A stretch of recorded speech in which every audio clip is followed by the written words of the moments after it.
میرا یہ قدم تمام اولیاء کرام کی گردن پر ہے۔ ایک مرتبہ محلہ حلبہ میں اپنے مہمان خانے میں وعظ فرماتے ہوئے حضور سیدنا غوث اعظم پر اچانک حالت کشف طاری ہوئی۔ آپ رحمت اللہ علیہ نے فرمایا، میرا یہ قدم ہر ولی اللہ کی گردن پر ہے۔ یہ ارشاد سن کر تمام اولیاء اللہ نے اپنی گردنیں جھکا دیں۔ صلحائے امت نے اس کی توضیح فرمائی ہے کہ آپ رحمت اللہ علیہ کے عہد مبارک اور بعد میں قیامت تک آپ کی عطا کے بغیر ولی اللہ ولایت کے درجے پر فائز نہیں ہو سکتا۔ سلطان الہند حضرت خواجہ معین الدین چشتی المعروف خواجہ غریب نواز اس وقت خراسان کے پہاڑوں پر مجاہدات میں مشغول تھے۔ انہوں نے بھی حضور سیدنا غوث اعظم کا ارشاد گرامی سن کر اپنی گردن جھکا دی اور یوں عرض گزار ہوئے، آپ کے قدمین شریفین میرے سر اور میرے آنکھوں پر ہیں۔ حضور سیدنا غوث اعظم فرماتے ہیں کہ میں 10 برس کی عمر میں اپنے شہر کے مکتب میں حصول علم کے لیے جایا کرتا تھا۔ اس وقت میرے ساتھ ملائکہ بھی ہوتے تھے جو میرے آگے پیچھے میری حفاظت کے لیے چلتے تھے۔ جب میں مدرسہ پہنچتا تو یہ منادی کرتے تھے، اللہ کے ولی کے لیے جگہ خالی کر دو۔ چنانچہ وہ میرے لیے جگہ خالی کر دیتے تھے۔ ایک مرتبہ میں نے ایک ایسے شخص کو دیکھا جس نے فرشتوں کی آواز سن کر کہا، جس میں کوئی مزاحمت نہ ہوگی، کہ یہ ایک نہایت معزز گھرانے کا فرد ہے اور عن قریب اس کو وہ عظمت حاصل ہوگی جس میں کوئی مزاحمت نہ ہوگی، اور اس کو ایسا قرب نصیب ہوگا کہ اس کو کوئی فریب نہ دے سکے گا۔ پھر 40 برس بعد میں نے اس شخص کو پہچانا۔ وہ شخص ابدالوں میں سے تھا۔ حضرت شیخ ابو سعود احمد بن بکر حریمی سے مروی ہے کہ حضور سیدنا غوث اعظم نے فرمایا کہ میں 55 سال تک تنہا عراق کے بیابانوں میں پھرتا رہا۔ میں لوگوں کو نہ جانتا، لوگ مجھے نہ جانتے۔ اسی دوران میرے پاس رجال الغیب اور جنات تشریف لاتے جنہیں میں طریقت اور اصول کی تعلیم دیتا تھا۔ ابتدا میں جب میں عراق میں داخل ہوا تو حضرت خضر میرے ہم سفر بنے، اور بعد میں اس وقت ان کو پہچانتا نہ تھا، اور اس کے ساتھ میرا معاہدہ ہوا کہ میں ان کے کسی حکم کی خلاف ورزی نہیں کروں گا۔ ایک مرتبہ انہوں نے مجھے ایک جگہ بیٹھنے کا حکم دیا اور میں اس جگہ 3 سال تک بیٹھا رہا۔ سال میں ایک مرتبہ حضرت خضر میرے پاس تشریف لاتے، فرماتے کہ یہی تیرا مقام ہے جہاں تجھے پہنچایا گیا ہے۔ اس عرصہ کے دوران تمام نفسانی خواہشات مجھ پر انسانی شکل میں وارد ہوئیں، لیکن اللہ عز و جل نے مجھے ہر موقع پر استقامت عطا فرمائی اور مجھے ان خرافات سے بچائے رکھا۔ ابتدا میں میرا نفس مجاہدہ کا کوئی طریقہ اختیار کرتا تو میں اس پر قائم ہو جاتا اور کسی چیز کو قبول نہ کرتا تھا۔ ایک طویل مدت تک اپنا گلا گھونٹتے ہوئے میں مدائن کے جنگلوں میں مجاہدات میں مشغول رہا۔ حضور سیدنا غوث اعظم فرماتے ہیں کہ میں نے اپنے نفس کو مختلف مجاہدوں، مختلف ریاضتوں اور مختلف مشقتوں میں ڈالے رکھا۔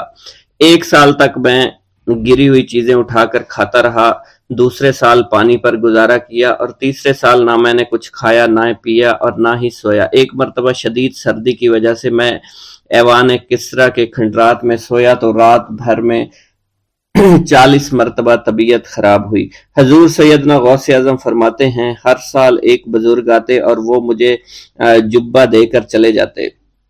اسی طرح میں نے بے شمار طریقوں سے دنیا اور نفس سے چھٹکارا پانے کی کوشش کی۔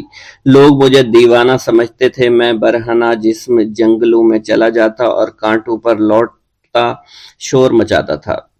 میرا تمام بدن سے خون جاری ہو جایا کرتا تھا اور لوگ مجھے اٹھا کر شفا خانے لے جایا کرتے، جہاں میری حالت مزید بگڑ جاتی۔ ایک وقت ایسا بھی آیا جب مجھ میں اور مردہ میں کوئی فرق نہ تھا۔ لوگ کفن لے کر آئے، غسال کو بلوایا کہ وہ مجھے غسل دے دیں۔ ابھی انہوں نے مجھے غسل دینے کے لیے تختہ پر ڈالا ہی تھا کہ میری حالت درست ہو گئی۔ میں اٹھ کھڑا ہوا۔ طریقت کی ان پرخطر راہوں میں نہ تو میں کبھی خوف زدہ ہوا اور نہ کبھی میرا نفس مجھ پر غلبہ پا سکا، اور نہ ہی دنیا کی آرائش مجھے حیران کر سکی۔ حضور سیدنا غوث اعظم فرماتے ہیں، شیطان نے میرے گرد بے شمار جال بچھائے۔ جب میں نے اس سے کہا کہ یہ کیا ہے تو اس نے کہا، یہ دنیاوی چیزیں ہیں اور میں ان جالوں سے تم جیسوں کو شکار کرتا ہوں۔ میں نے 1 سال تک شیطان کا مقابلہ کیا، اس کے بچھائے ہوئے تمام جالوں کو ختم کر دیا۔ اس کے بعد میرے سینے کو کھول دیا گیا اور مجھ پر بے شمار خلائق ظاہر ہوئے۔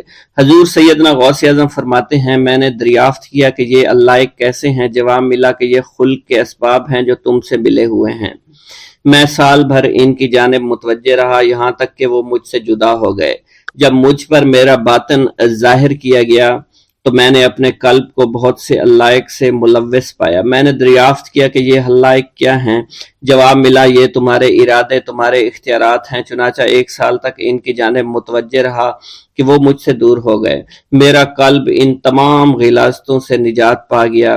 پھر مجھ پر میرے نفس کو ظاہر کیا گیا، میں نے اس کا مشاہدہ کیا، مجھے معلوم ہوا اس کے ساتھ کچھ امراض اور بھی ہیں اور نفس کی خواہشات زندہ ہیں، نفس کا شیطان سرکش ہے۔ چنانچہ میں نے سال بھر پھر توجہ دلائی اور میرے نفس کے تمام امراض سرے سے ہی ختم ہو گئے اور اس کے شیطان نے کلمہ پڑھ لیا اور پھر میرے تمام امور اللہ کے لیے ہو گئے اور میں اپنی ہستی سے باہر نکل آیا۔ حضور سیدنا غوث اعظم فرماتے ہیں پھر میں توکل کے دروازے پر آیا تاکہ میرا مقصد پورا ہو، لیکن جب میں نے توکل کے دروازے پر پہنچا تو بے شمار لوگ موجود تھے۔ میں اس ہجوم کو چیرتا ہوا آگے بڑھا اور شکر کے دروازے پر پہنچ گیا، یہاں پر بھی لوگوں کا جمع غفیر موجود تھا، اس سے بھی چیرتا ہوا آگے بڑھا اور مشاہدہ کے دروازے پر پہنچ گیا اور یہاں پر موجود ہجوم کو چیرتا ہوا اندر داخل ہوا، حتیٰ کہ سب سے آخر میں مجھے فقر کے دروازے پر لایا گیا۔ فقر کا دروازہ خالی تھا۔ جب اس دروازہ میں داخل ہوا تو دیکھا جن جن چیزوں کو میں نے ترک کیا تھا وہ سب یہاں موجود تھیں۔ یہاں مجھے ایک بہت بڑے روحانی خزانے کی فتوحات سے نوازا گیا اور میرے لیے تمام دنیا کے خزانے کھول دیے گئے۔ مجھے روحانی عزت، دائمی فنا اور خالص آزادی عطا فرمائی گئی۔ میری تمام چیزیں جو میری ہستی اور میری صفات سب معدوم ہو گئیں اور میری ہستی کی جگہ کسی اور نے لے لی۔ حضرت شیخ ابو سعید مخزومی نے حضور سیدنا غوث اعظم کو خرقہ خلافت سے نوازا اور فرمایا اے عبد القادر، یہ وہ خرقہ ہے جو حضور نبی کریم صلی اللہ علیہ وسلم نے حضرت سیدنا علی المرتضیٰ کو عطا فرمایا، اور حضرت سیدنا علی المرتضیٰ نے یہ خرقہ حضرت خواجہ حسن بصری کو عطا فرمایا تھا، جس سے ہوتا ہوا یہ خرقہ مجھ تک پہنچا، اور یہ تمہاری امانت تھی جو میں نے تم تک آج پہنچا دی ہے۔ حضور سیدنا غوث اعظم نے جب خرقہ مبارک کو زیب تن کیا تو آپ پر بے شمار انوار و تجلیات کی بارش ہونا شروع ہو گئی۔ حضور سیدنا غوث اعظم نے حضرت شیخ ابو سعید مخزومی کے مدرسہ میں تدریسی فرائض سر انجام دینا شروع کر دیے۔ آپ کے لیے فی الحال تدریسی مصروفیات کے علاوہ کوئی کام نہ تھا۔ آپ کی شبانہ روز کی محنت سے آپ کے نام کا شعرہ کچھ ہی دنوں میں سارے بغداد میں پھیل گیا۔ طلبہ دور دراز کے علاقوں سے علم کے حصول کے لیے آنے لگے۔ طلبہ کی تعداد جب مزید بڑھنا شروع ہو گئی تو ارد گرد کے کئی مکانات کو خرید کر مدرسہ میں داخل کر لیا گیا۔ کتب سیر میں منقول ہے کہ 528 ہجری میں آپ مدرسہ نظامیہ کی وسیع عمارت تعمیر فرما چکے تھے۔ اس مدرسہ کی تعمیر میں آپ نے بحیثیت مزدور بھی حصہ لیا تھا۔ حضرت شیخ ابو الخشاب سے مروی ہے کہ میں جوانی میں جب علم نحو پڑھ رہا تھا تو لوگوں نے مجھے حضور سیدنا غوث اعظم کے پاس جانے کا مشورہ دیا، اور اس کی وجہ سے مجھے بھی اشتیاق ہوا کہ میں آپ کا واز سنوں۔ ایک مرتبہ کچھ لوگوں کے ہمراہ آپ کی مجلس میں دوستوں کے ہمراہ حاضر ہوا۔ آپ نے میری جانب توجہ کرتے ہوئے فرمایا ہماری صحبت اختیار کر لو۔ چنانچہ میں نے آپ کے فرمان کے مطابق آپ کی صحبت کو اختیار کر لیا۔ آپ نے مجھے علم نحو کے علاوہ علوم عقلیہ اور تقلد حاصل کیے جس سے مجھے کوئی واقفیت پہلے نہیں تھی۔ 1 سال کے عرصہ میں آپ کی نظر کرم سے میں نے وہ علوم حاصل کر لیے جو گزشتہ اتنی عمر گزارنے کے باوجود بھی مجھے حاصل نہیں ہوئے تھے۔ منقول ہے حضرت شیخ بقا بن بطو، شیخ علی بن ہیتی اور شیخ کیلوی جب حضور سیدنا غوث اعظم کے مدرسہ میں آتے تو جھاڑو دیا کرتے تھے اور چھڑکاؤ کرتے تھے، لیکن آپ کی اجازت کے بغیر کبھی اندر داخل نہ ہوتے تھے۔ اجازت ملنے کے بعد آپ حضرات اندر داخل ہوتے اور اجازت ملنے پر ہی بیٹھتے تھے۔ آپ سے امان طلب کرتے اور امان مل جانے کے بعد مؤدب ہو کر بیٹھ جاتے۔ جس وقت آپ کہیں جانے کا ارادہ کرتے تو یہ حضرات سواری کے ہمراہ چلتے۔ آپ انہیں اس فعل سے منع فرمایا کرتے تھے اور کہتے تھے کہ ہمیں آپ کے ذریعے قرب الہی حاصل ہوا ہے۔ حضرت شیخ محمد قائل الادنیٰ سے مروی ہے کہ ایک مرتبہ حضور سیدنا غوث اعظم سے دریافت کیا گیا کہ آپ کی بزرگی اور عظمت کا راز کیا ہے؟ آپ نے فرمایا کہ میں کبھی جھوٹ نہیں بولتا اور کبھی کسی سے کذب بیانی نہیں کرتا۔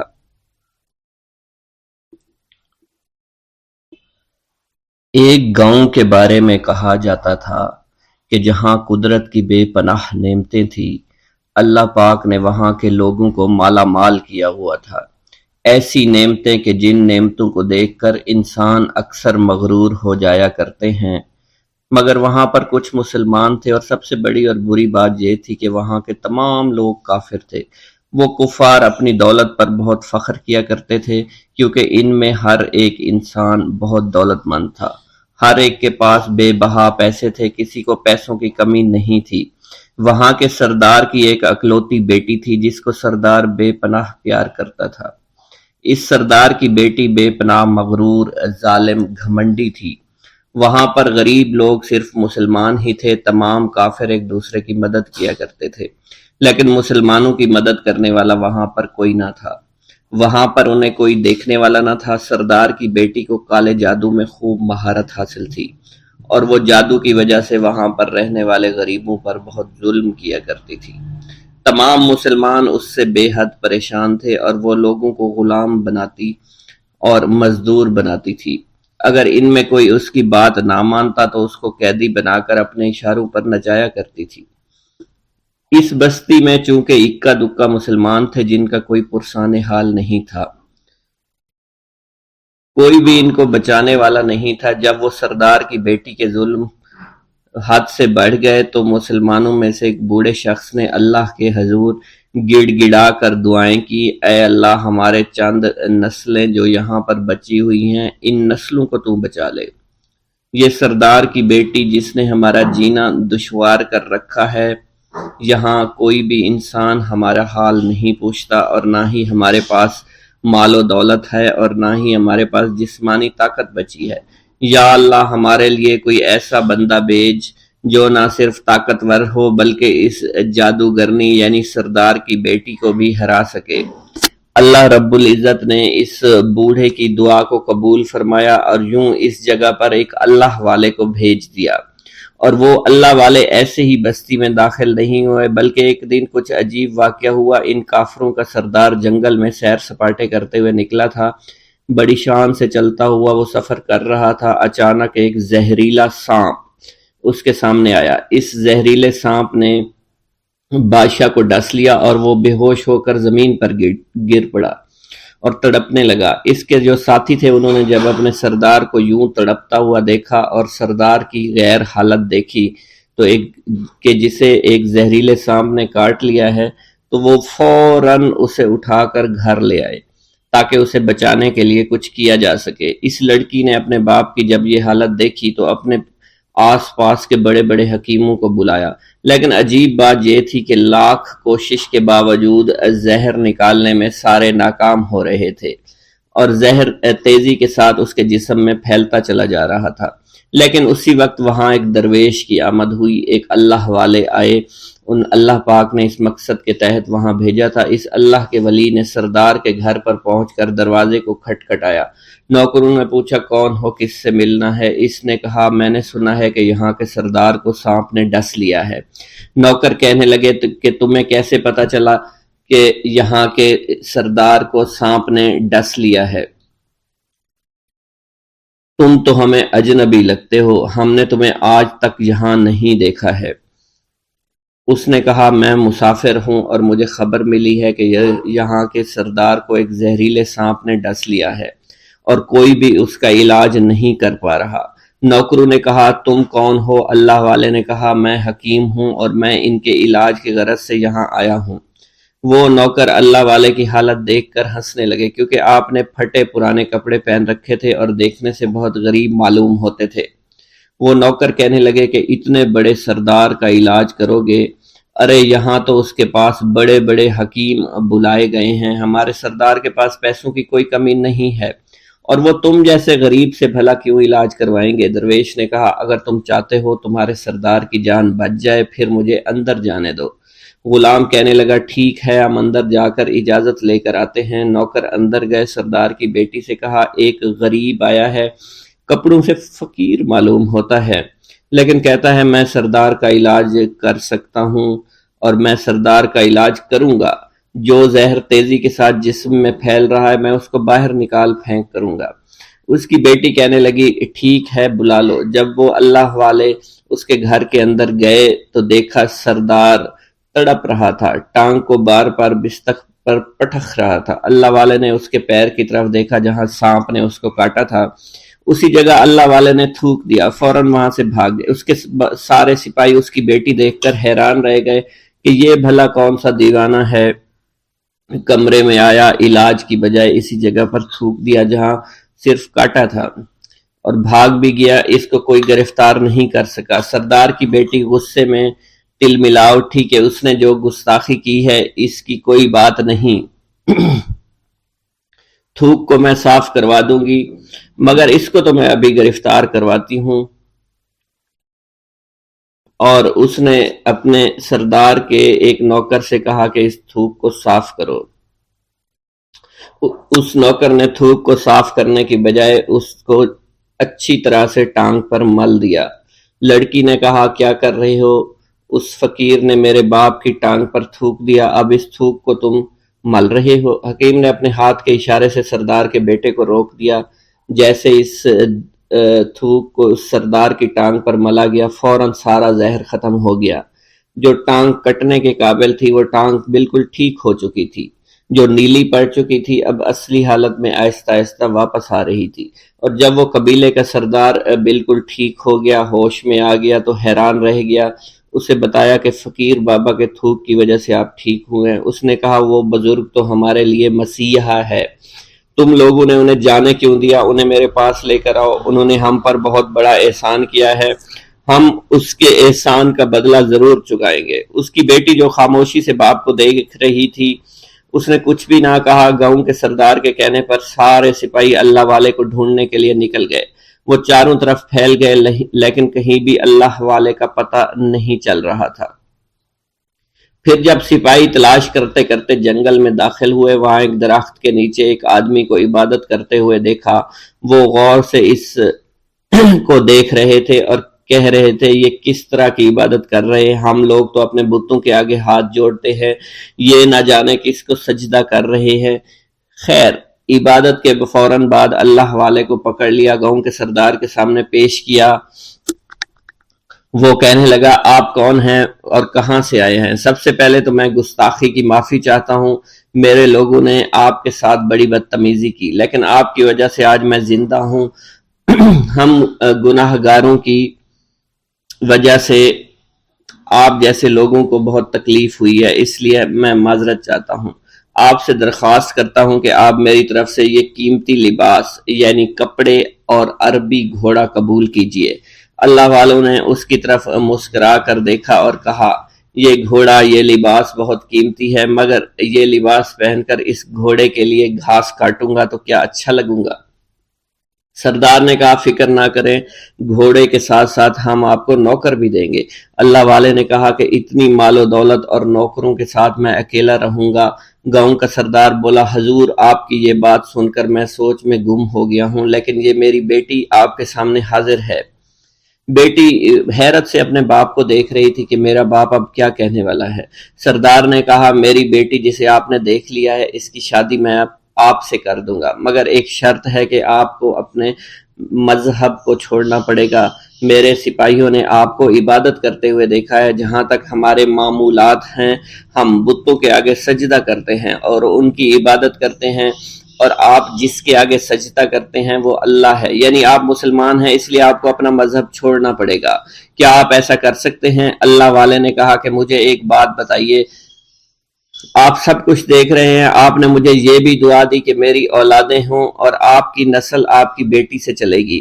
مجھے ایک بات بتائیں، اگر ان بچوں میں سے کسی بچے کو خدا نخواستہ کچھ ہو گیا تو کس کو رونا پڑے گا؟ سردار نے جواب دیا اگر خدا نہ خواستہ کچھ ایسا ہوا تو رونا مجھ کو ہی پڑے گا۔ اللہ والا نے مسکرا کر کہا اگر یہ سارا مال لے کر مجھے رونا ہی پڑا تو آپ اپنا گھوڑا، اپنی دولت، اپنی بیٹی، ہر چیز اپنے پاس رکھ لو۔ میں خوش ہوں، میں مسلمان ہوں، میں ٹھیک ہوں۔ اگر یہ تمام چیزیں لے کر مجھے اپنا محلہ چھوڑنا پڑے تو میں اپنی جان دے کر بھی اپنے مذہب کو نہیں چھوڑوں گا۔ جس طرح آپ نے مجھے نوازا ہے، میں اسی رب کے دین کو چھوڑ کر چلا جاؤں گا۔ صرف چند پیسوں کی خاطر میں ہر دن پیسہ نہیں کر سکتا، اور اپنی درویشی میں بہت خوش ہوں۔ اللہ نے مجھے جس مقصد کے لیے بھیجا تھا وہ میرا مقصد پورا ہو جائے گا۔ گاؤں کے سردار نے پوچھا، یہ کہہ کر وہ اللہ والے جانے لگے تو سردار نے درویش کو رک جانے کا کہا اور کہنے لگے میں نے مال دے کر تمہیں آزمایا اور تمہیں پرکھا، لیکن تم اپنے مذہب کو چھوڑنے پر راضی نہیں ہو۔ اگر تم یہی سب کرنے آئے تھے تو تمہیں اس بات کا ڈر نہیں؟ کیا تم نہیں جانتے ہم کتنے طاقتور ہیں، اور میری بیٹی اپنے عمل میں اتنی ماہر ہے کہ تمہیں یہاں کھڑے کھڑے ابھی جنگلی جانور بنا سکتی ہے۔ اللہ والے نے کہا کہ اس نے جنگلی جانور کمزور لوگوں کو بنایا ہوگا، یہ مجھے جانور بنا کر تو دکھائے۔ اس سے پہلے کہ گاؤں کا سردار اپنی بیٹی سے کچھ کہتا کہ اس پر وار کرو، اللہ والے نے جادوگرنی پر ایسی پھونک ماری کہ وہ اسی وقت ایک بہت بڑی چھپکلی بن گئی۔ وہ کچھ بھی نہیں کر پا رہی تھی، وہ چھپکلی اتنی بڑی تھی کہ وہاں پر جتنے بھی انسان کھڑے تھے ان سب میں سب سے زیادہ اونچا اس کا قد تھا۔ وہ چھپکلی اللہ والے کے پاس آئی، اپنا زہر اس پر اگلنا چاہتی تھی کہ اسی وقت اس نے اس کے منہ پر تھوک دیا۔ تھوکنے کی دیر تھی، وہ چھپکلی جلنے لگی اور جس سے گرمی کی وجہ سے اس کا چہرہ پگھل رہا تھا، اس کا چہرہ جل کر کالا ہو چکا تھا۔ وہ مرنے والی تھی کہ سردار دوڑتا ہوا قدموں میں آ کر گر پڑا اور معافی مانگنے لگا اور کہنے لگا حضور اس گستاخی کے لیے میں معذرت خواہ ہوں، آپ مجھے معاف کر دو، میں نے سچ میں آپ کو بہت کمزور سمجھا تھا، آپ کو آپ کا مذہب سے ہٹانا چاہا تھا۔ اگر میری بیٹی ٹھیک ہو جائے تو میں سچ کہتا ہوں یہاں پر جتنے لوگ ہیں ہم پوری کی پوری بستی مسلمان ہو جائیں گے۔ اللہ والے نے کہا کہ ہم تمہیں اپنے دین میں شامل کرنے کے لیے یہ سب نہیں کر رہے، بلکہ تم لوگ مسلمان بھائیوں پر جو ظلم کرتے ہو وہ ظلم کو ختم کرنے کے لیے ہم یہاں آئے ہیں۔ ہمارے دین میں جبر اور ظلم نہیں۔ اگر تمہارے بیٹی سے انسان بن کر سدھر جاتی ہے تو اس کو اس کی اصلی حالت میں لانے کے لیے میں خود کو اللہ کی بارگاہ میں پیش کروں گا اور دعا کروں گا۔ سردار کہنے لگا کہ ہاں میری بیٹی اصلی حالت میں اگر آ جائے تو پھر ہم کسی پر ظلم و ستم نہیں کریں گے، اور میں دل سے اپنی بیٹی کے لیے معافی چاہتا ہوں۔ آج سے یہ کوئی بھی جادو ٹونا اور مسلمانوں کو تنگ نہیں کرے گی اور نہ ہی کسی مسلمان پر یہ ظلم اور جبر کرے گی، بس آپ اسے دوبارہ سے انسان بنا دے۔ اللہ والا نے چھپکلی پر دوبارہ سے پھونک ماری تو پھر سے انسان بن گئی اور اللہ والے کے قدموں سے وہ لپٹ گئی، کہنے لگی مجھے معاف کر دیجئے، مجھے معاف کر دیجئے، میں نے اپنے آپ کو بہت طاقتور سمجھا۔ اس لڑکی کا آدھا چہرہ جل چکا تھا اور کالا ہو چکا تھا۔ وہ کہنے لگی کہ آج اپنے باپ کے ساتھ میں آپ کے دست مبارک پر مسلمان ہونا چاہتی ہوں۔ میں وعدہ کرتی ہوں کہ آج سے اس بستی پر کوئی بھی کافر کسی مسلمان کے ساتھ بدتمیزی نہیں کرے گا، زیادتی نہیں کرے گا، ظلم اور جبر نہیں کرے گا، بلکہ ہم سب یہاں مل جل کر رہیں گے اور بھائی چارے کے ساتھ رہیں گے۔ ہم سب مسلمان ہو جائیں گے اور پھر یوں اللہ والے کے ہاتھوں پوری بستی کا سردار اور اس کی بیٹی نے اسلام قبول کر لیا، اور سردار نے اللہ والے سے اپنی بیٹی کا نکاح کر دیا، اور پھر اس بستی میں ہمیشہ کے لیے امن و امان قائم ہو گیا۔ پیر دستگیر حضور غوث اعظم شیخ عبد القادر جیلانی رحمۃ اللہ علیہ نے اپنی زندگی کا ایک لمبا عرصہ مجاہدات میں گزارا۔ جب آپ بغداد شریف میں علم دین پڑھتے تھے، آپ کا معمول تھا کہ مدرسے کے اسباب پڑھ کر جنگل کی طرف نکل جایا کرتے تھے اور وہیں اپنے سبق یاد کرتے تھے، عبادت میں مصروف اور مشغول رہا کرتے تھے۔ اسی زمانے کی بات ہے کہ ایک روز حضور غوث اعظم شیخ عبد القادر جیلانی رحمۃ اللہ علیہ نے کسی غار کے قریب ایک پتھر کو دیکھا، اس پر ایک درود پاک لکھا ہوا تھا اور ساتھ ہی یہ بھی لکھا تھا کہ یہ درود جو پتھر پر لکھا ہے اسے ایک مرتبہ پڑھنے سے 50,000 درود شریف پڑھنے کا ثواب ملتا ہے۔ حضور غوث اعظم رحمت اللہ علیہ نے وہ درود شریف لکھ لیا اور اسے پڑھنے لگے۔ بعد میں ایک روز آپ کو خواب میں پیارے آقا مکی مدنی محمد مصطفیٰ صلی اللہ علیہ وآلہ وسلم کی زیارت ہوئی۔ آپ نے آخری نبی رسول ہاشمی صلی اللہ علیہ وسلم سے اس درود شریف کے متعلق پوچھا کہ کیا یہ وہی درود شریف ہے جس کے پڑھنے سے 50,000 درود شریف پڑھنے کا ثواب ملتا ہے؟ سرکار عالی وقار مکی مدنی تاجدار مدینہ صلی اللہ علیہ وآلہ وسلم نے فرمایا، اس درود شریف کے پڑھنے سے 50,000 کا نہیں بلکہ 70,000 درود شریف کا ثواب ملتا ہے۔ سبحان اللہ۔ اللہ پاک کے اپنے محبوب کی امت پر کرم نوازیاں دیکھی کہ جو بندہ ایک بار درود شریف پڑھے، روایت کے مطابق اسے 10 نیکیاں ملتی ہیں، 10 گناہ معاف ہوتے ہیں اور 10 درجات ہی بلند کیے جاتے ہیں۔ یہی کرم نوازی کتنی عظیم ہے کہ ایک مرتبہ درود شریف پڑھنے سے اتنا ثواب ملے۔ اس پر مزید کرم بالائے کرم کہ ایسے درود شریف بھی ہیں جنہیں صرف ایک مرتبہ پڑھنے سے صرف ایک درود شریف کا ثواب نہیں بلکہ کئی ہزار درود شریف کا ثواب ملتا ہے۔ حضور غوث پاک شیخ عبد القادر جیلانی نے پتھر پر لکھا ہوا جو درود شریف آپ پیارے آقا مکی مدنی محمد صلی اللہ علیہ وسلم نے خواب میں تشریف لا کر بتایا کہ اسے ایک مرتبہ پڑھنے کے 70,000 درود شریف کا ثواب ملتا ہے۔ سبحان اللہ، کاش ہم ان کرم نوازیوں کی قدر کو جان پائیں۔ ہمارے پیر غوث پاک رحمت اللہ علیہ فرماتے ہیں، اے محمد، اللہ پاک کا شکر ادا کیا کرو، پہلی امتیں جتنا عمل کرتی تھی اللہ پاک ان کی نسبت تم سے تھوڑے عمل پر ہی راضی ہو جاتا ہے۔ مزید فرماتے ہیں کہ مسجد کو لازمی پکڑو اور نبی رحمت صلی اللہ علیہ وآلہ وسلم پر کثرت سے درود شریف پڑھا کرو۔ اللہ پاک ہمیں کثرت سے درود شریف پڑھنے کی توفیق عطا فرمائے۔ یہ درود شریف قادری حضرات اپنے مریدوں کو روزانہ 511 مرتبہ یا 111 مرتبہ پڑھنے کی تلقین کیا کرتے ہیں۔ یہ درود شریف رحمت خداوندی کا خزانہ ہے، لہٰذا جو شخص اس درود شریف کو روزانہ 111 مرتبہ تاحیات پڑھتا رہے گا وہ رحمت خداوندی سے مالا مال ہو جائے گا، اور جو شخص روزانہ اس درود پاک کو کم از کم ایک بار ضرور پڑھیں اس سے ہزاروں نعمتیں حاصل ہوں گی۔ نمبر 1، رزق میں برکت ہوگی، تمام کام آسمان سے ہو جائیں گے، رضا کے وقت کلمہ نصیب ہوگا، موت کے وقت جان کنی کی سختی سے محفوظ رہے گا، قبر میں وسعت ہوگی، کسی کی محتاجی نہیں رہے گی، مخلوق خدا اس سے محبت کریں گے۔ ناظرین کرام، اس سے معلوم ہوا کہ اس درود پاک اور اس سے برکت حاصل کرنے کے لیے اسے روزانہ ہمیں پڑھنا چاہیے۔ اس کے علاوہ رسول اکرم صلی اللہ علیہ وسلم کے قرب اور اس کی زیارت کے لیے بھی یہ درود شریف بہت مؤثر ہے۔ مگر آپ اگر رزق کی کمی کا شکار ہیں، پریشانی اور مشکلات میں گھرے ہوئے ہیں تو اس درود کو اپنا معمول بنا لیجئے۔ تمام بھائی جو حضور غوث پاک سے عشق و محبت کرتے ہیں، حضور غوث پاک کو مانتے ہیں، وہ کمنٹ باکس میں یا غوث اعظم لکھ دیجئے۔ اللہ ہمارے رزق، مال و جان اور عزت میں برکت عطا فرمائے اور ہماری مغفرت عطا فرمائے۔ بسم اللہ الرحمن الرحیم۔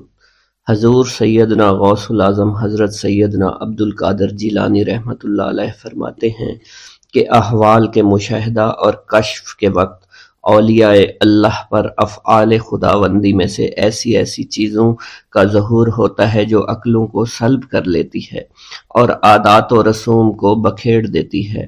حضور سیدنا غوث اعظم فرماتے ہیں کہ افعال خداوندی 2 اقسام میں منقسم ہیں، نمبر 1 جلال، نمبر 2 جمال۔ اللہ رب العزت اولیاء اللہ کے قلوب پر اپنی دونوں صفات کے ساتھ تجلی فرماتا ہے۔ جلال اس کا قہر ہے اور جمال اس کی رحمت ہے۔ مشاہدہ اور کشف کے بعد اولیاء اللہ دور سے دیکھتے اور سنتے ہیں، انبیاء کرام کی ارواح کی زیارت نصیب ہوتی ہے، ملائکہ اور انبیاء سے کلام کی سعادت حاصل ہوتی ہے، اور یہ سب امور عقل اور عادات و رسوم کے خلاف ہیں۔ جس وقت اللہ کی تجلی قلوب پر ظاہر ہوتی ہے تو اس وقت قلوب میں سرور طاری ہو جاتا ہے۔ اللہ عز و جل ان کے ساتھ بہترین کلام فرماتا ہے، ان کو مختلف انواع و منازل کی بشارت دیتا ہے، اور انہیں وہ منازل نصیب ہوتی ہیں کیونکہ ابتدا سے ہی قلم نے ان چیزوں کو ان کے حق میں لکھ دیا ہے۔ اولیاء اللہ کے لیے عظمت اور جلال خوف کر دینے والا ڈر ہے، اور قلب پر ایسا غلبہ لاتا ہے جس کا اثر بدن کے اعضاء پر بھی ظاہر ہوتا ہے۔ حضور نبی کریم صلی اللہ علیہ وسلم سے مروی ہے، خوف شدید کے باعث نماز کے دوران میں آپ کے سینہ مبارک سے ہانڈی کے ابلنے جیسی آواز سنی جاتی تھی، کیونکہ نماز میں آپ کو اللہ عز و جل کا جلال نظر آتا تھا اور آپ پر عظمت الہیہ کا انکشاف ہوتا تھا۔ اللہ عز و جل کے مشاہدہ کے وقت اولیاء اللہ کو جو بشارتیں ہوتی ہیں وہ حقیقت میں ان پر فضل طاری ہوتا ہے اور فضل خداوندی کا ظہور ہو رہا ہوتا ہے۔ جب تک سالک اپنی ہستی میں فانی نہیں ہوتا، ذات حق کے ساتھ باقی نہیں ہو سکتا۔ اللہ رب العزت دولت وصال حاصل ہونے سے پہلے عاشقوں کو قرب وصال کی خوشخبری اس لیے دیتے ہیں کہ شاید شوق الہی کے سبب ان کی محبت حد سے گزرے، ان کی قوتیں منقطع ہو جائیں اور وہ ہلاک ہو جائیں۔ یقین کے 3 مرتبے ہیں: علم الیقین، عین الیقین، حق الیقین۔ علم الیقین کے مرتبہ پر فائز ہونے پر سالک کو اس راز کا علم ہو جاتا ہے کہ محبوب حقیقی عالم کی صورت میں جلوہ نما ہے، اور حضور نبی کریم صلی اللہ علیہ وآلہ وسلم اس شاہد لم یزلی کے لیے مرت نامہ ہے۔ پھر جب سالک ترقی کی منازل طے کرتا ہے تو وہ عین الیقین کے مرتبہ پر فائز ہو جاتا ہے، جس سے مراد یہ ہے کہ محبوب حقیقی حضور نبی کریم کی زیارت سے مشرف ہونے لگتا ہے اور اس کا یقین وحدت الوجود پر پختہ ہو جاتا ہے، اور پھر اسے بیداری میں بھی حضور نبی کریم کی حضوری کی سعادت نصیب ہوتی ہے۔ پھر سالک عین الیقین کی منازل طے کر کے حق الیقین کی منازل پر فائز ہوتا ہے اور اس کے قلب پر حقیقت محمد صلی اللہ علیہ وسلم کا ظہور ہوتا ہے۔ حضور سیدنا غوث اعظم حضرت سیدنا عبد القادر جیلانی رحمۃ اللہ علیہ فرماتے ہیں، اے سالک، تیرا حقیقی مقصد صرف اللہ ہے، یعنی تو اس جہان فانی میں صرف معرفت الہی کا شکار کھیلنے کے لیے آیا ہے، کیونکہ ارشاد باری تعالیٰ ہے پس اللہ کی طرف دوڑو۔ سالک کے لیے اس کا مقصود نہ آخرت ہے نہ دنیا، بلکہ اس کا مقصود صرف اور صرف اللہ عز و جل ہے اور نفس ہے، یعنی سالک اور اللہ کے درمیان حجاب نفس ہے۔ نفس سے مراد نفسانی خواہش ہیں، اور جب انسان اللہ عز و جل اور حضور نبی کریم کی اطاعت چھوڑ کر دنیاوی لذات شہوات میں مشغول ہو جاتا ہے تو اللہ عز و جل اس سے دور ہو جاتے ہیں۔ انسان 2 چیزوں کا مجموعہ ہے، بدن اور روح۔ اگر نفس کو غذا دی جائے تو بدن موٹا ہو جاتا ہے اور روح لاغر ہو جاتی ہے، اگر روح کو غذا دی جائے اور نفس کے ساتھ مجاہدہ کیا جائے تو اس سے روح موٹی تازی ہو جاتی ہے اور جسم لاغر ہو جاتا ہے۔ ارشاد باری تعالیٰ ہے، میں نے جن و انس کو اپنی عبادت کے لیے پیدا کیا ہے تاکہ وہ مجھے پہچانے۔ نفس اللہ کی ضد ہے اور اس کا دشمن ہے، یعنی وہ شخص جو اپنی نفسانی خواہش کی پیروی کرتا ہے وہ اللہ کے حکم کی عدولی کر رہا ہوتا ہے۔ ایک مرتبہ دریائے دجلہ میں سیلاب آ گیا۔ دریا کی طغیانی کی شدت کی وجہ سے لوگ پریشان حالت میں حضور سیدنا غوث اعظم شیخ سید عبد القادر جیلانی رحمۃ اللہ علیہ کی خدمت میں حاضر ہوئے۔ آپ نے اپنا عصائے مبارک پکڑا ہوا تھا اور دریائے دجلہ کے کنارے پہنچ کر عصائے مبارک کو زمین میں گاڑ دیا اور فرمایا، اے دریا بس رک جا۔ آپ کا فرمانا تھا کہ دریا کی طغیانی کم ہو گئی۔ حضرت شیخ عبد الجبائی سے منقول ہے، میری ملاقات ہمدان میں ایک شخص طریف سے ہوئی۔ یہ شخص دمشق کا رہائشی تھا۔ اس نے مجھے بتایا دوران سفر میری ملاقات بشر المفرزی سے ہوئی جو 14 اونٹوں پر شکر لادے ہوئے تھے۔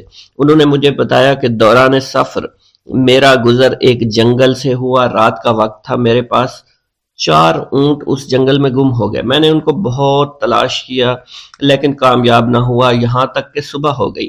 میں نے پریشانی کے عالم میں حضور سیدنا غوث العظم حضرت سیدنا عبد القادر جیلانی کو پکارا۔ کیونکہ آپ نے دوران واز ایک مرتبہ فرمایا تھا کہ جب بھی کوئی مشکل درپیش ہو تو مجھے پکارو۔ چنانچہ میں آپ کو پکارنے لگا۔ اس دوران مجھے ایک ٹیلے پر ایک شخص دکھائی دیا جس نے سفید لباس زیب تن کر رکھا تھا۔ اس شخص نے مجھے ہاتھ سے ایک جانب اشارہ کیا۔ جب میں ٹیلے کے نزدیک پہنچا تو وہ شخص غائب ہو چکا تھا۔ جب میں نے اس شخص کی بتائی ہوئی سمت میں نظر دوڑائی تو مجھے اپنے چاروں اونٹ سامان کے نظر آ گئے جنہیں میں نے ہانک کر لے آیا۔ گرا ہے بلاؤں میں بندہ تمہارا، مدد کے لیے آؤ یا غوث اعظم۔ مریدوں کو خطرہ نہیں بحر غم سے، کہ بیڑے کے ہیں ناخدا غوث اعظم۔ حضور سیدنا غوث اعظم شیخ عبد القادر جیلانی کی ایک عورت مرید تھی جس پر ایک فاسق بدبخت عاشق ہو گیا۔ ایک دن وہ عورت رفع حاجت کے لیے نزدیک پہاڑ کے غار میں گئی تو اس فاسق بدبخت کو خبر ہو گئی۔ اس بدبخت نے غار میں جا کر عورت کو پکڑ لیا اور عزت لوٹنے کی کوشش کرنے لگا۔ اس عورت نے بآواز بلند شیخ عبد القادر جیلانی کو مدد کے لیے پکارا۔ آپ اس وقت مدرسہ میں وضو فرما رہے تھے۔ آپ نے اپنی کھڑاؤں کو اس غار کی سمت میں پھینکا۔ وہ کھڑائیں اس فاسق کے سر پر لگنا شروع ہو گئیں جس سے وہ بدبخت ہلاک ہو گیا۔ وہ عورت آپ کی کھڑائیں لے کر آپ کی خدمت میں حاضر ہوئی اور حاضرین محفل کے سامنے سارا ماجرا بیان کر دیا۔ بسم اللہ الرحمن الرحیم۔ السلام علیکم۔ حضور سیدنا غوث اعظم فرماتے ہیں، میں 10 برس کی عمر میں اپنے شہر کے مکتب میں حصول علم کے لیے جایا کرتا تھا۔ اس وقت میرے ساتھ ملائکہ بھی ہوتے تھے جو میرے آگے پیچھے میری حفاظت کی غرض سے چلتے تھے۔ جب میں مدرسہ پہنچتا تھا تو وہ بار بار منادی کرتے تھے، اللہ کے ولی کے لیے جگہ خالی کر دو۔ چنانچہ وہ میرے لیے جگہ خالی کر دیتے تھے۔ ایک مرتبہ میں نے ایک ایسے شخص کو دیکھا جس نے فرشتوں کی آواز سن کر کہا کہ یہ نہایت معزز گھرانے کا فرد ہے اور عن قریب اس کو وہ عظمت اور بزرگی حاصل ہوگی جس میں کوئی مزاحمت نہ ہوگی۔ اس کو ایسا قرب نصیب ہوگا کہ اس کو کوئی فریب نہ دے سکے گا۔ پھر 40 برس بعد میں نے اس شخص کو پہچانا۔ وہ شخص ابدالوں میں سے تھا۔ حضرت شیخ ابو سعود احمد بن ابی بکر سے مروی ہے، حضور سیدنا غوث اعظم نے فرمایا، میں 25 سال تک تنہا عراق کے بیابانوں میں پھرتا رہا۔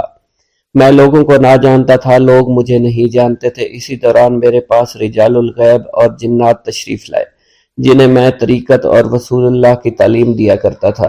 ابتدا میں جب میں عراق میں داخل ہوا تو حضرت خضر میرے ہم سفر تھے اور میں انہیں اس وقت سے پہچانتا نہیں تھا۔ ان کے ساتھ میرا معاہدہ ہوا کہ میں ان کے کسی حکم کی خلاف ورزی نہیں کروں گا۔ ایک مرتبہ انہوں نے مجھے ایک جگہ بیٹھنے کا حکم دیا، میں اسی جگہ 3 سال بیٹھا رہا۔ سال میں ایک مرتبہ حضرت خضر میرے پاس تشریف لاتے اور فرماتے، یہی تیرا مقام ہے جہاں تجھے پہنچایا گیا ہے۔ اس عرصہ کے دوران تمام نفسانی خواہشات مجھ پر انسانی شکل میں وارد ہوئیں، لیکن اللہ نے مجھے ہر موقع پر استقامت عطا فرمائی اور مجھے ان خرافات سے بچائے رکھا۔ ابتدا میں میرا نفس مجاہدہ کا کوئی طریقہ اختیار کرتا تو میں اس پر قائم ہو جایا کرتا تھا اور کسی چیز کو قبول نہیں کرتا تھا۔ ایک طویل مدت تک اپنا گلا گھونٹتے ہوئے میں نے مدائن کے جنگلوں میں مجاہدات میں مشغول رہا۔ حضور سیدنا غوث اعظم فرماتے ہیں، میں نے اپنے نفس کو مختلف مجاہدوں اور ریاستوں اور مشقتوں میں ڈالے رکھا۔ 1 سال تک میں گری ہوئی چیزیں اٹھا کر کھاتا رہا۔ اسی دوسرے سال میں صرف پانی پر گزارا کرتا رہا اور تیسرے سال میں نے کچھ نہ کھایا اور نہ پیا نہ ہی سویا۔ ایک مرتبہ شدید سردی کی وجہ سے میں ایوان کسریٰ کے کھنڈرات میں سویا تو رات بھر میں 40 مرتبہ احتلام ہوا۔ میں نے ہر مرتبہ دریائے دجلہ پر جا کر غسل فرمایا، پھر نیند کے خوف سے محل کے اوپر ایک ویران جگہ پر چڑھ گیا اور وہاں 2 سال تک قیام کیا، حتیٰ کہ سردی کے سوا کوئی شے کھانے کو میسر نہیں تھی۔ حضور سیدنا غوث اعظم فرماتے ہیں، ہر سال ایک بزرگ آتے اور وہ مجھے اونی جبہ دے کر چلے جاتے۔ اسی طرح میں نے بے شمار طریقوں سے دنیا اور نفس سے چھٹکارا حاصل کرنے کی کوشش کی۔ لوگ مجھے دیوانہ سمجھتے تھے۔ میں برہنہ جسم جنگلوں میں چلا جاتا، کانٹوں پر لوٹا شور مچایا کرتا، میرے تمام بدن سے خون جاری ہو جایا کرتا۔ لوگ مجھے اٹھا کر شفا خانے لے جایا کرتے جہاں میری حالت مزید بگڑ جایا کرتی۔ ایک وقت ایسا آیا جب مجھ میں اور مردہ میں کوئی فرق نہ تھا۔ لوگ کفن لے آئے اور غسال کو بلوایا کہ وہ مجھے غسل دے۔ ابھی انہوں نے مجھے غسل دینے کے لیے ایک تختہ پر لٹایا، میری حالت درست ہو گئی، میں اٹھ کھڑا ہوا۔ طریقت کی ان پرخطر راہوں میں نہ تو میں کبھی خوف زدہ ہوا، نہ کبھی میرا نفس مجھ پر غالب پا سکا، اور نہ ہی دنیا کی آسائش مجھے حیران کر سکی۔ حضور سید غوث اعظم فرماتے ہیں، شیطان نے میرے گرد بے شمار جال بچھائے۔ جب میں نے ان سے کہا یہ کیا ہے، اس نے کہا یہ دنیاوی آلائشیں ہیں، اور میں ان جالوں میں سے تم لوگوں کا شکار کیا کرتا ہوں۔ میں نے 1 سال تک شیطان کا مقابلہ کیا، اس کے بچھائے ہوئے تمام جالوں کو ختم کیا۔ اس کے بعد میرے سینے کو کھول دیا گیا اور مجھ پر بے شمار خلائق ظاہر ہوئے۔ حضور سیدنا غوث اعظم فرماتے ہیں، میں نے دریافت کیا کہ یہ اللہ کیسے ہے؟ جواب ملا، یہ خلق کے اسباب ہیں جو تم سے ملے ہوئے ہیں۔ میں سال بھر ان کی جانب متوجہ رہا، یہاں تک کہ وہ مجھ سے جدا ہو گئے۔ جب مجھ پر باطن ظاہر ہوا تو میں اپنے قلب کو بہت سے علائق سے ملوث پایا۔ میں نے دریافت کیا یہ علائق کیا ہیں؟ جواب ملا، یہ تمہارے ارادے، تمہارے اختیارات ہیں۔ چنانچہ 1 سال تک ان کی جانب متوجہ رہا، یہاں تک کہ وہ سب علائق مجھ سے دور ہو گئے اور میرا قلب ان غلاظتوں سے نجات پا گیا۔ حضور سیدنا غوث اعظم فرماتے ہیں، پھر میں نے توکل کے دروازے پر آیا، میرا مقصد پورا ہو، لیکن جب میں توکل کے دروازے پر پہنچا، بے شمار لوگ وہاں موجود تھے۔ میں ہجوم کو چیرتا بڑھا اور شکر کے دروازے پر پہنچ گیا، یہاں بھی لوگوں کا جمع غفیر موجود تھا، اسے بھی چیرتا آگے بڑھا اور مشاہدہ کے دروازے پر پہنچ گیا، یہاں پر موجود ہجوم کو بھی چیرتا ہوا اندر داخل ہوا، حتیٰ کہ سب سے آخر میں مجھے فقر کے دروازے پر لا دیا گیا۔ فقر کا دروازہ خالی تھا۔ جب میں اس دروازے میں داخل ہوا تو دیکھا جن جن چیزوں کو میں نے ترک کیا تھا وہ سب یہاں موجود تھی۔ یہاں مجھے ایک بہت بڑے روحانی خزانے کی فتوحات سے نوازا گیا، میرے لیے تمام دنیا کے خزانے کھول دیے گئے، مجھے روحانی عزت، دائمی غنا اور خالص آزادی عطا فرمائی گئی۔ میری تمام چیزیں جو میری ہستی اور میری صفات سب معدوم ہو گئی تھی، وہ میری ہستی کی جگہ کسی اور نے لے لی تھی۔ حضرت شیخ ابو سعید مخزومی نے حضور سیدنا غوث اعظم کو خرقہ خلافت سے نوازا اور فرمایا، اے عبد القادر، یہ وہ خرقہ ہے جو حضور نبی کریم صلی اللہ علیہ وسلم نے سیدنا علی المرتضیٰ کو عطا فرمایا۔ سیدنا علی المرتضیٰ نے یہ خرقہ خواجہ حسن بصری کو عطا فرمایا، جس سے ہوتا ہوا یہ مجھ تک پہنچا، اور یہ تمہاری امانت تھی جو میں نے تم تک پہنچا دی۔ حضور سیدنا غوث اعظم نے جب خرقہ مبارک کو زیب تن کیا تو آپ پر بے شمار انوار و تجلیات کی بارش ہونا شروع ہو گئی۔ بسم اللہ الرحمن الرحیم۔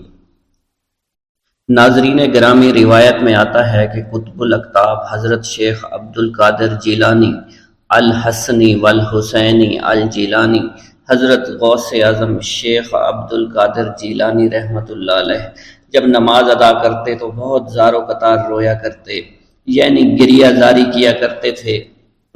روتے روتے آپ کی ہچکی بن جایا کرتی تھی۔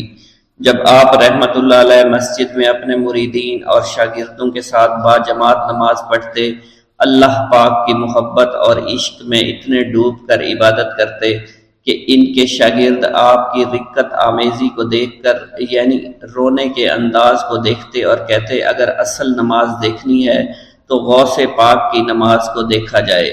تو ایک بار کا ذکر ہے کہ آپ رحمۃ اللہ علیہ عراق کی مسجد میں سے باجماعت نماز پڑھ کر باہر نکلے، آپ کے مریدین بھی آپ کے ساتھ تھے۔ آپ نے دیکھا کہ اسی محلے میں کچھ بچے اخروٹ کے ساتھ کھیل رہے ہیں۔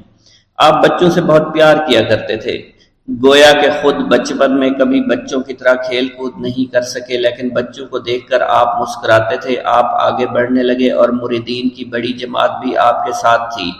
ابھی آپ زیادہ دور نہیں گئے تھے کہ ان بچوں نے ایک دوسرے کے کان میں کچھ بولنا شروع کر دیا اور اشارے میں باتیں کرنے لگے کہ کیا خیال ہے کہ جو بابا جی سب سے نمایاں ہیں، نورانی چمکتے ہوئے چہرے والے ہیں، سب سے آگے چل رہے ہیں، ان کو بولا جائے جو فرمائش ہمیں کرنی ہے ان سے کر دیں، کیا یہ ہمیں ڈانٹیں گے تو نہیں؟ تو کچھ سمجھدار بچے ہم زبان ہوئے اور کہا، نہیں نہیں، یہ جو بابا ہے نا بہت اچھے ہیں، ان سے جو کچھ کہو گے انہوں نے وہ ہماری بات پوری کرنی ہے، ہم ان سے ایک میٹھی اور لذیذ چیز آج منگواتے ہیں۔ تو ان میں سے ایک بچہ جو سب سے بڑا تھا پاس آیا اور کہا بابا میری بات سنیں۔ آپ نے بہت پیار اور شفقت سے اس کے سر پر ہاتھ رکھا اور کہا بیٹا کہو۔ اس نے کہا کہ میرا دل کر رہا ہے کہ میں آپ سے کچھ مانگوں۔ آپ نے فرمایا کہ کہو بیٹا کیا چاہتے ہو؟ وہ کہنے لگا کہ مجھے آپ اس فلاں جلیبی والے سے جلیبی لا کر دے سکتے ہیں، میرا کھانے کا بہت دل کر رہا ہے۔ میں چلا جاتا لیکن بابا میری باری آنے والی ہے، جب تک میں جلیبی لے کر وہاں آؤں گا میری باری چلی جائے گی۔ آپ رحمت اللہ علیہ کے وہاں کے مشہور بزرگ بڑے سردار لوگ ہیں، آپ کے خادمین آپ کے نوکر بننے کے لیے جان کی بازی لگانے کو تیار رہتے ہیں۔ ادھر وہ بچے آپ کے رتبے کو بھی دیکھ رہے تھے اور یہ بھی دیکھ رہے تھے کہ آپ کون سی شخصیت ہے، لیکن پھر بھی اتنے سارے لوگوں کو چھوڑ کر آپ سے وہ بچہ کہتا ہے کہ بابا مجھے جلیبی لا کر دے دیں۔ بابا جی نے کہا کہ ٹھیک ہے میں لا کر دے دیتا ہوں۔ آپ کا ایک مرید آپ کے پاس آیا اور کہا حضرت آپ کیوں اس بات پر توجہ دے رہے ہیں؟ آپ اس بچے کی فرمائش پر جلیبی لا رہے ہیں۔